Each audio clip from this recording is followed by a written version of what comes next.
En el corazón del medio oeste estadounidense, en un pequeño pueblo rodeado de campos fríos y silenciosos, nació una de las historias más oscuras de la criminología moderna. Una historia que inspiraría a personajes como Norman Bates, Leatherface y Buffalo Bill. Una historia real, tan perturbadora que cambió para siempre la forma en que el mundo entendió la locura humana. Su nombre era Edward Theodore Gain, pero la historia no lo recordaría como un hombre, lo recordaría como un monstruo. Imagen mental. Viento helado sobre una granja abandonada. Ed Gain nació el 27 de agosto de 1906, en La Crosse, Wisconsin. Su infancia estuvo marcada por el aislamiento, el fanatismo religioso y la represión emocional. Su madre, Augusta, una mujer severa y profundamente religiosa, veía el mundo como un lugar corrompido por el pecado. Enseñó a sus hijos que el sexo era un acto impuro y que todas las mujeres, salvo ella, eran instrumentos del mal. Su padre, George, era un hombre débil, alcohólico, incapaz de enfrentarse a la rigidez moral de su esposa. En ese ambiente de represión y miedo, Ed creció sin amigos, sin juegos, sin amor. Solo la voz de su madre resonaba como ley y castigo. Imagen mental de niño observando el campo desde una ventana empañada. Cuando tenía 8 años, la familia se mudó a una granja en las afueras de Plainfield, un pueblo pequeño y tranquilo donde todos se conocían. Allí, aislados del resto del mundo, los Gain vivieron bajo las reglas de Augusta. Ella prohibía a sus hijos tener contacto con los demás, convencida de que el mundo exterior era una amenaza para sus almas. Durante años, Ed asistió a la escuela, pero siempre fue diferente. Sus compañeros lo describían como tímido, distraído y extraño. No se reía, no hablaba mucho, pero era educado. A menudo lo veían sonreír sin motivo, como si estuviera escuchando una voz que los demás no podían oír. Imagen de aula antigua, niño solitario en el fondo. A pesar de su aislamiento, Ed se obsesionó con los libros. Leía sobre anatomía, cuerpos humanos y crímenes antiguos. Su curiosidad no parecía maliciosa, al menos no en ese momento. Era una mente que intentaba comprender el cuerpo, o tal vez, dominarlo. El verdadero punto de quiebre llegó tras la muerte de sus padres. Primero murió su padre, luego su hermano Henry, en circunstancias que aún hoy generan dudas. Los investigadores de la época reportaron que Henry murió en un incendio en la granja. Sin embargo, su cuerpo fue encontrado con una herida en la cabeza. Ed dijo que fue un accidente. Nadie lo investigó más.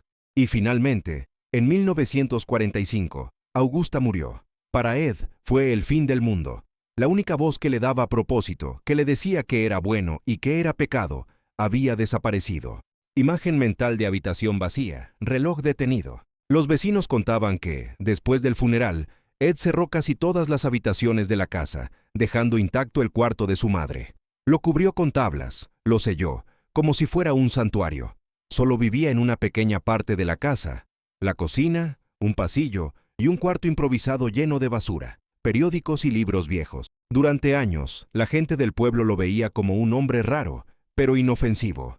Hacía pequeños trabajos, arreglaba cosas, cuidaba de los niños de los vecinos. Su sonrisa, aunque vacía, parecía amable. Nadie sospechaba lo que se ocultaba detrás de esa fachada tranquila. Imagen de Ed con ropa de granjero, bajo luz tenue.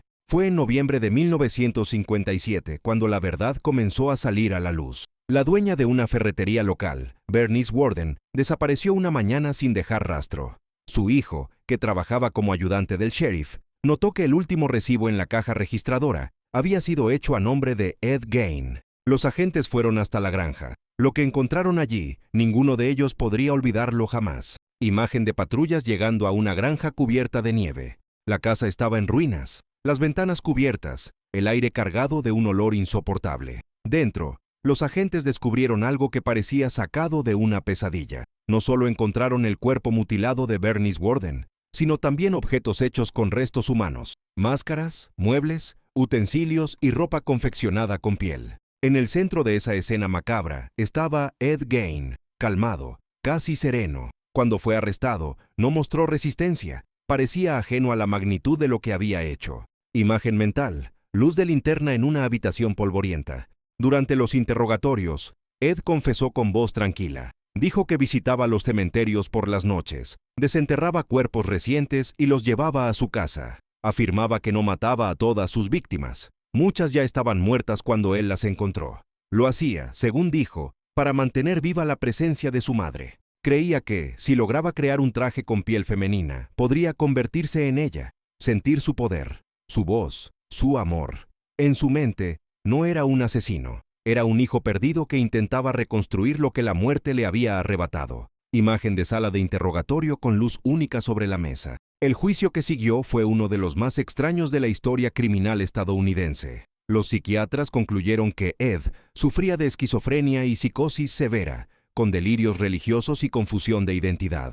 No comprendía la diferencia entre lo moral y lo profano. El público, horrorizado, lo bautizó como el carnicero de Plainfield. Pero para los especialistas, Ed Gein no era simplemente un monstruo, era un espejo distorsionado de la represión, la soledad y el fanatismo. Imagen mental de recortes de jornais sobre la mesa. Cuando fue declarado no culpable por demencia, fue enviado al Hospital Central del Estado de Wisconsin, donde pasaría el resto de su vida. Allí, según los informes médicos, se comportaba como un hombre tranquilo. Le gustaba leer, pintar y ver televisión. Nunca mostró violencia. A veces hablaba de su madre, como si aún estuviera viva. Pasaron las décadas, y mientras el mundo cambiaba, el nombre de Ed Gein se convirtió en leyenda. Su historia inspiró películas, libros y debates sobre la mente humana, porque detrás del horror había algo más, una tragedia silenciosa. Imagen mental de uma TV antiga pasando imagens em preto e branco. Ed Gein murió en 1984 de cáncer pulmonar. Tenía 77 años. Fue enterrado junto a su madre, en el mismo cementerio del que había desenterrado a tantas víctimas. Su tumba fue vandalizada varias veces, hasta que finalmente fue retirada. Imagen final, neblina sobre un cementerio al amanecer. Hoy, la casa de los Gein ya no existe. Fue demolida poco después del juicio. Pero el mito permanece. Porque Ed Gein no fue solo un criminal. Fue la representación viva de un miedo más profundo. El de lo que puede suceder cuando la mente humana se rompe y la soledad se convierte en su propio Dios. Voz en tom baixo y pausado. Los monstruos no siempre nacen del odio. A veces nacen del amor. Cuando ese amor se pudre en el silencio. Si te interesan las historias reales que inspiraron los mitos más oscuros del cine, suscríbete y activa la campanita. Cada semana exploramos los límites entre la realidad y el horror, entre lo humano y lo inhumano, porque a veces, la verdad es más aterradora que cualquier ficción. Música final lenta, sonido distante de viento y puerta vieja cerrándose. Después de su arresto, el caso de Ed Gein se convirtió en un fenómeno nacional. Los periódicos competían por publicar los detalles más escabrosos, y las emisoras de radio repetían su nombre con un tono entre fascinación y horror. Era como si el país entero se mirara a sí mismo en un espejo oscuro y no pudiera apartar la vista. Imagen mental, redacción de periódico de los años 50, teletipos sonando. Los periodistas que visitaron Plainfield describían un pueblo paralizado por el miedo. Las personas que habían conocido a Ed, quienes alguna vez lo invitaron a cenar, o lo contrataron para pequeños trabajos, no podían comprender cómo aquel hombre tímido, amable y siempre dispuesto a ayudar, había sido capaz de cometer tales actos. Una mujer del pueblo dijo, Ed era extraño, sí, pero no malvado. Parecía vacío, como si no estuviera realmente aquí.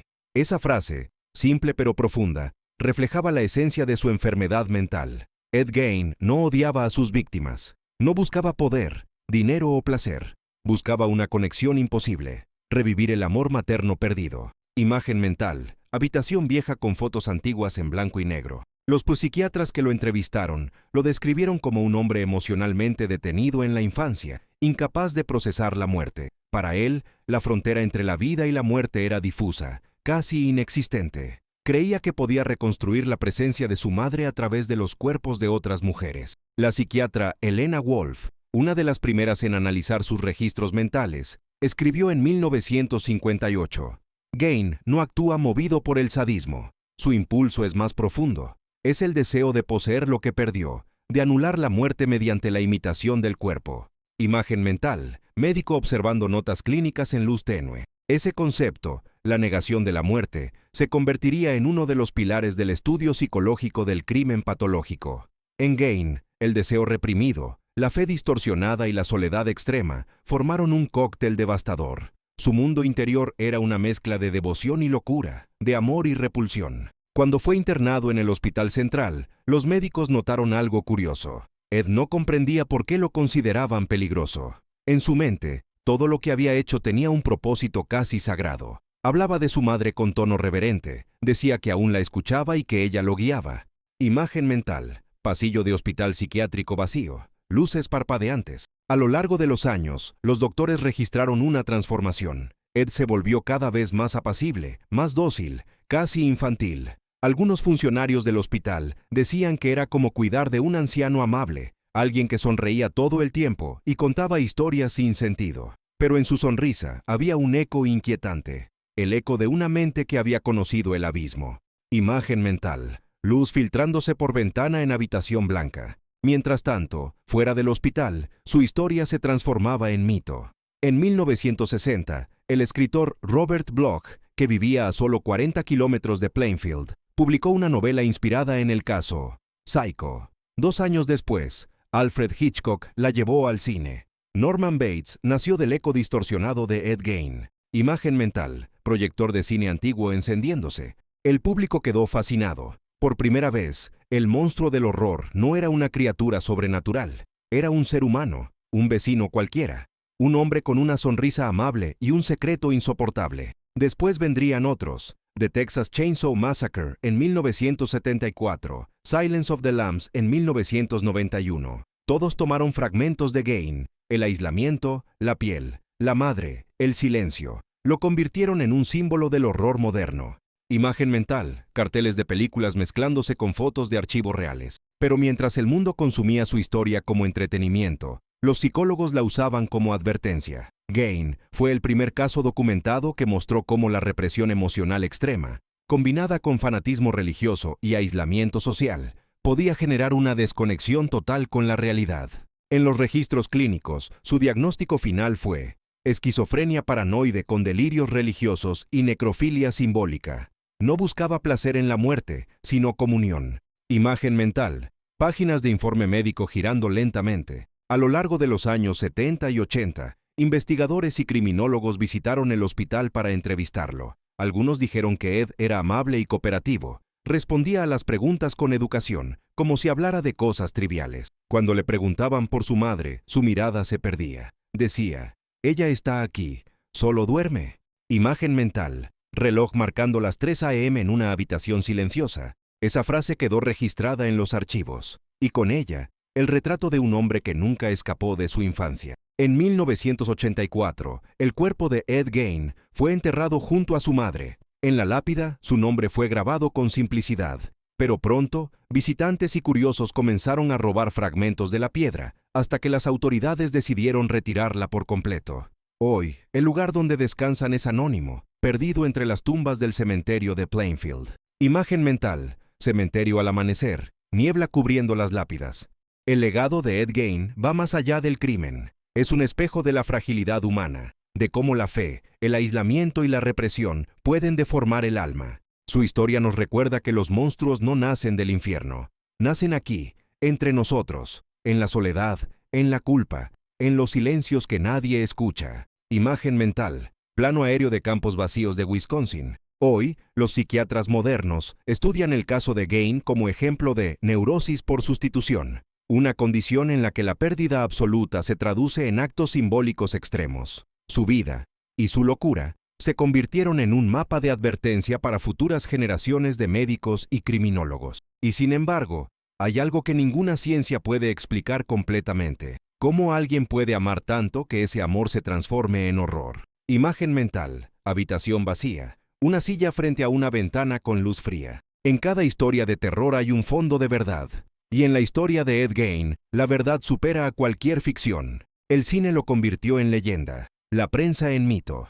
Pero detrás de cada palabra, detrás de cada imagen, hubo un ser humano, un niño perdido en el eco de una madre demasiado poderosa. Imagen mental, retrato antiguo desvaneciéndose lentamente. Quizás, lo más aterrador no sea lo que Ed Gein hizo, sino comprender por qué lo hizo. Voz baja, pausada, tono final. Porque si entendemos su mente, miramos dentro de la nuestra, y allí, en lo más profundo, descubrimos que el monstruo nunca estuvo tan lejos. Música final tenue, con sonido de viento y un leve tic-tac de reloj. Si te fascinan los casos reales que inspiraron las historias más oscuras del cine, suscríbete y activa la campanita. Cada semana exploramos los límites de la mente humana y los secretos que la historia prefiere olvidar. Porque en cada crimen, en cada mito, hay una verdad esperando ser descubierta. Silencio prolongado, corte a negro.